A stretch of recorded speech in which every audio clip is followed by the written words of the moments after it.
Ladies and gentlemen, please stand for the oath of office, followed by musical honors.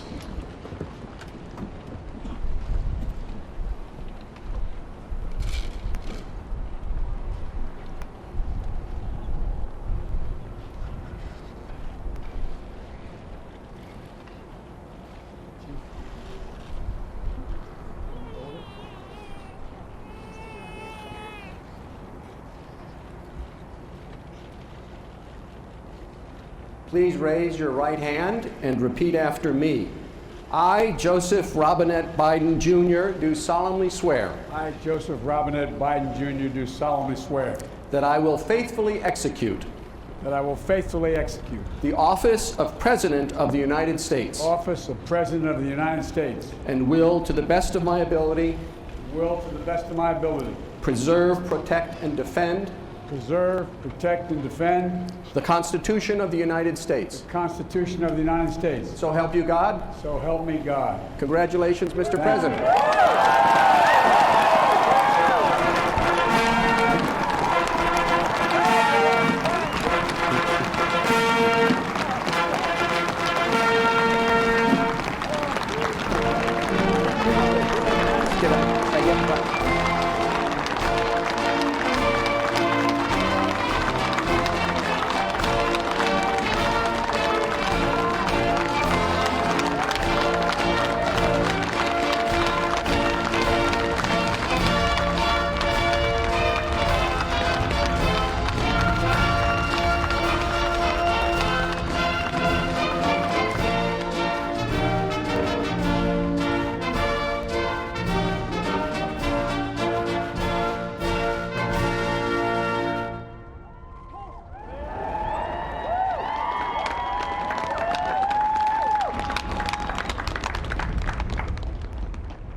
It is now my great privilege and high honor to be the first person to officially introduce the 46th President of the United States, Joseph R. Biden, Jr.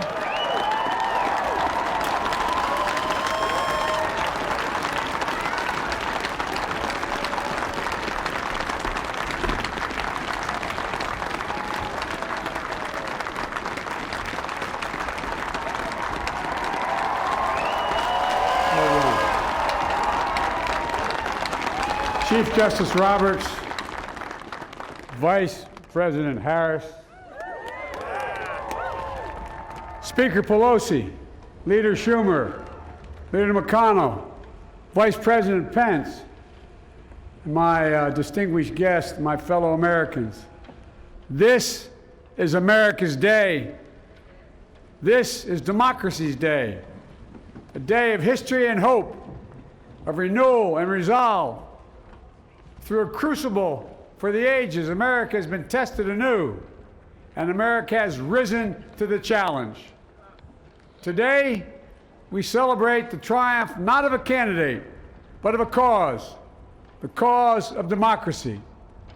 The people, the will of the people has been heard, and the will of the people has been heeded. We've learned again that democracy is precious. Democracy is fragile. And at this hour, my friends, democracy has prevailed. So now, on this hallowed ground where just a few days ago, violence sought to shake the Capitol's very foundation, we come together as one nation, under God, indivisible, to carry out the peaceful transfer of power as we have for more than 2 centuries. As we look ahead in our uniquely American way, restless, bold, optimistic, and set our sights on the nation we know we can be and we must be. I thank my predecessors of both parties for their presence here today. I thank them from the bottom of my heart, and I know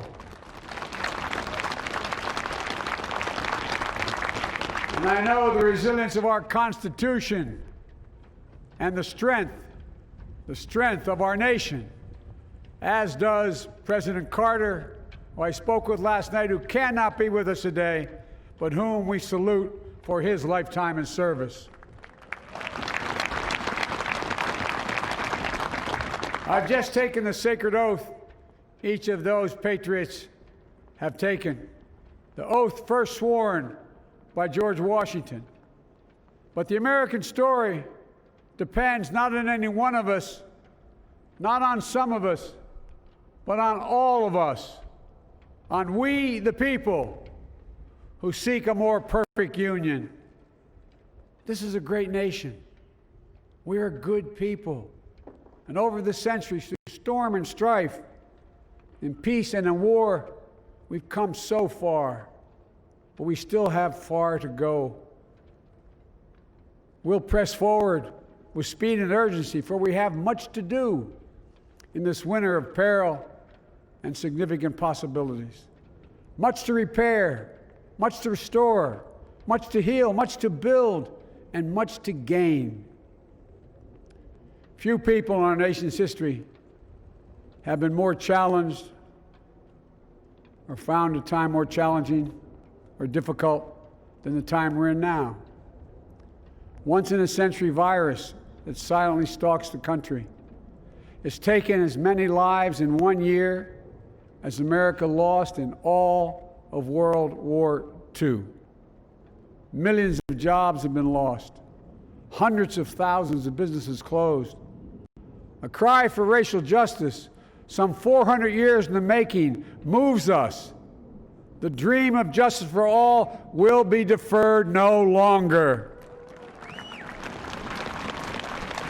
A cry for survival comes from the planet itself, a cry that can't be any more desperate or any more clear. And now, a rise of political extremism, white supremacy, domestic terrorism, that we must confront and we will defeat.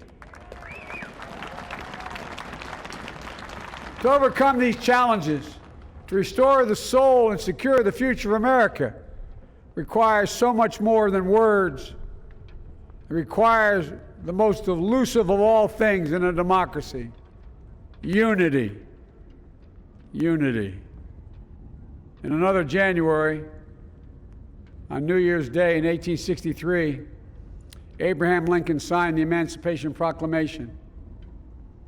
When he put pen to paper, the president said, and I quote, "If my name ever goes down into history, it'll be for this act, and my whole soul is in it." My whole soul is in it. Today, on this January day, my whole soul is in this. Bringing America together, uniting our people, uniting our nation. And I ask every American to join me in this cause.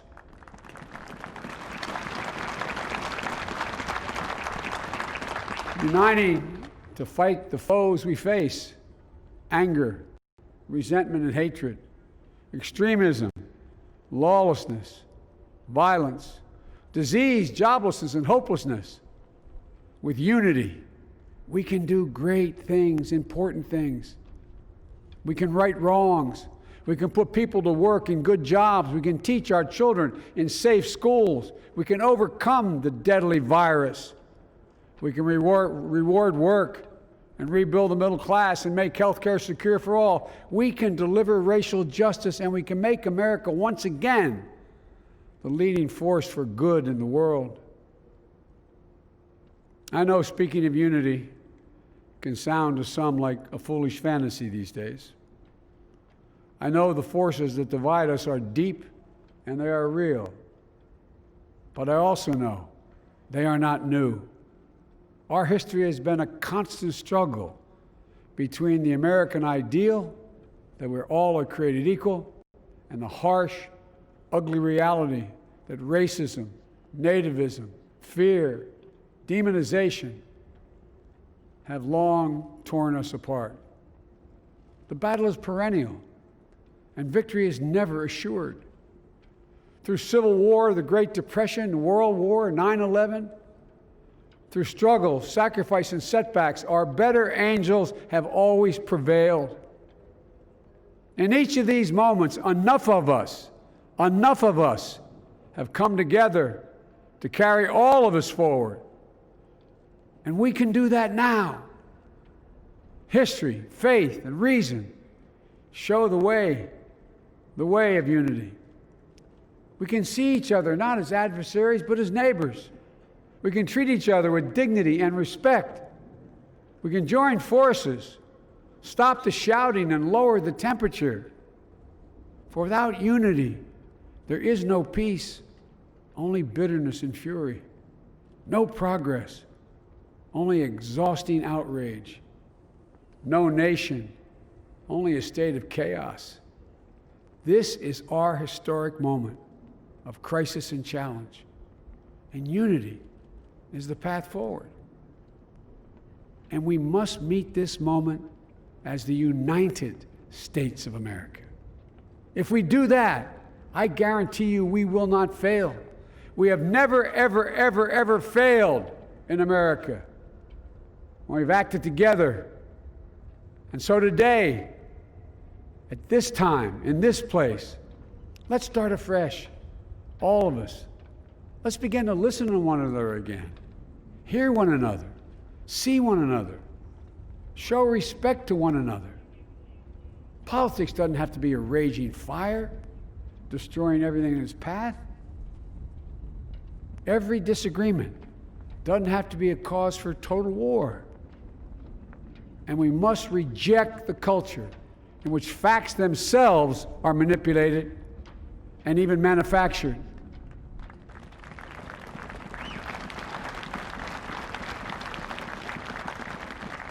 My fellow Americans, we have to be different than this. America has to be better than this. And I believe America is so much better than this. Just look around. Here we stand in the shadow of the Capitol Dome, as was mentioned earlier, completed amid the Civil War, when the Union itself was literally hanging in the balance. Yet we endured. We prevailed. Here we stand, looking out on the great mall where Dr. King spoke of his dream. Here we stand where 108 years ago, at another inaugural, thousands of protesters tried to block brave women marching for the right to vote. And today, we mark the swearing in of the first woman in American history elected to national office, Vice President Kamala Harris. Don't tell me things can't change. Here we stand across the Potomac from Arlington Cemetery, where heroes who gave the last full measure of devotion rest in eternal peace. And here we stand, just days after a riotous mob thought they could use violence to silence the will of the people, to stop the work of our democracy, to drive us from this sacred ground. It did not happen. It will never happen. Not today, not tomorrow, not ever. Not ever.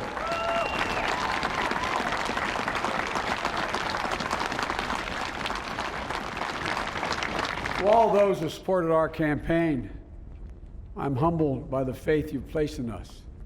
To all those who did not support us, let me say this. Hear me out as we move forward. Take a measure of me and my heart. And if you still disagree, so be it.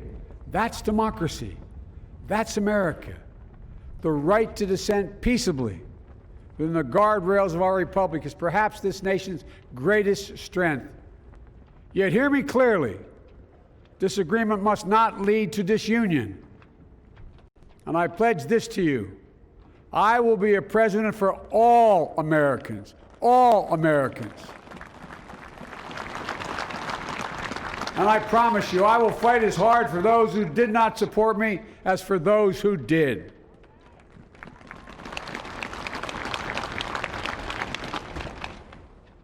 Many centuries ago, St. Augustine, a saint of my church, wrote that a people was a multitude defined by the common objects of their love. Defined by the common objects of their love. What are the common objects we as Americans love that define us as Americans? I think we know. Opportunity, security, liberty, dignity, respect, honor, and yes, the truth. Recent weeks and months have taught us a painful lesson. There is truth and there are lies. Lies told for power and for profit. And each of us has a duty and a responsibility as citizens, as Americans, and especially as leaders who have pledged to honor our Constitution and protect our nation, to defend the truth and defeat the lies. Look, I understand that many of my fellow Americans view the future with fear and trepidation. I understand they worry about their jobs. We must end this uncivil war that pits red against blue, rural versus urban, conservative versus liberal. We can do this if we open our souls instead of hardening our hearts, if we show a little tolerance and humility, and if we're willing to stand in the other person's shoes, as my mom would say, just for a moment, stand in their shoes. Because here's the thing about life. There's no accounting for what fate will deal you. Some days, when you need a hand. There are other days when we're called to lend a hand. That's how it has to be. That's what we do for one another. And if we are this way, our country will be stronger, more prosperous, more ready for the future. And we can still disagree. My fellow Americans, in the work ahead of us, we're going to need each other. We need all our strength to persevere through this dark winter. We're entering what may be the toughest and deadliest period of the virus. We must set aside politics and finally face this pandemic as one nation. One nation. And I promise you this, as the Bible says, weeping may endure for a night, but joy cometh in the morning. We will get through this together. Together. Look, folks, all my colleagues I serve with in the House and the Senate up here, we all understand the world is watching all of us today. So here's my message to those beyond our borders. America has been tested, and we've come out stronger for it. We will repair our alliances and engage with the world once again, not to meet yesterday's challenges, but today's and tomorrow's challenges. And we'll lead not merely by the example of our power, but by the power of our example.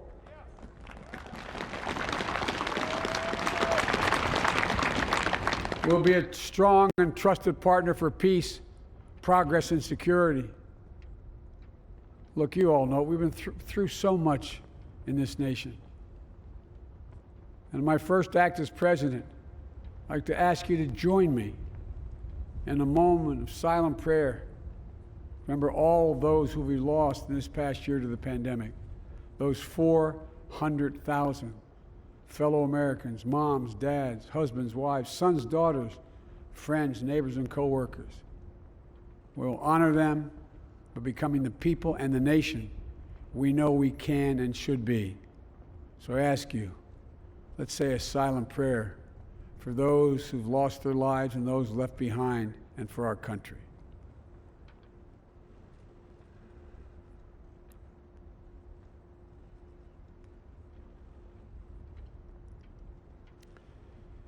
Amen.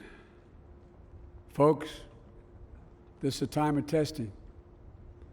We face an attack on our democracy and on truth, a raging virus, growing inequity, the sting of systemic racism, a climate in crisis, America's role in the world. Any one of these would be enough to challenge us in profound ways.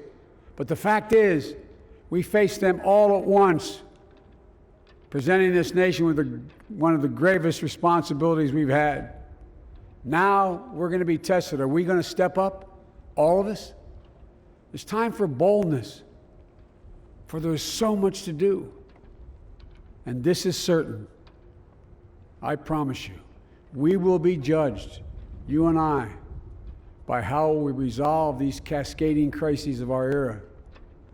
We will rise to the occasion is the question. Will we master this rare and difficult hour?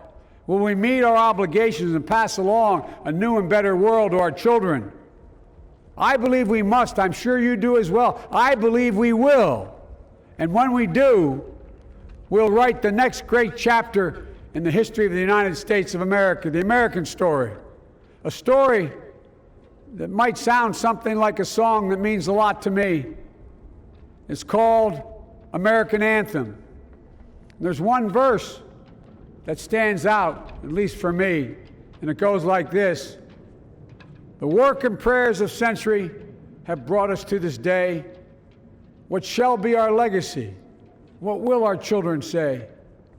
Let me know in my heart when my days are through, America, America, I gave my best to you. Let's us add our own work and prayers to the unfolding story of our great nation. If we do this, then when our days are through, our children and our children's children will say of us, they gave their best, they did their duty, they healed a broken land. My fellow Americans, I close the day where I began, with the sacred oath. Before God and all of you, I give you my word. I will always level with you. I will defend the Constitution. I'll defend our democracy. I'll defend America. And I'll give all of you, keep everything I do in your service, thinking not of power, but of possibilities, not of personal interest, but the public good. And together, we shall write an American story of hope, not fear, of unity, not division, of light, not darkness, a story of decency and dignity, love and healing, greatness and goodness. May this be the story that guides us, the story that inspires us, and the story that tells ages yet to come that we answered the call of history. We met the moment. Democracy and hope, truth and justice did not die on our watch but thrived. That America secured liberty at home and stood once again as a beacon to the world. That is what we owe our forebears, one another, and generation to follow. So, with purpose and resolve, we turn to those tasks of our time, sustained by faith, driven by conviction, and devoted to one another and the country we love with all our hearts. May God bless America, and may God protect our troops. Thank you, America.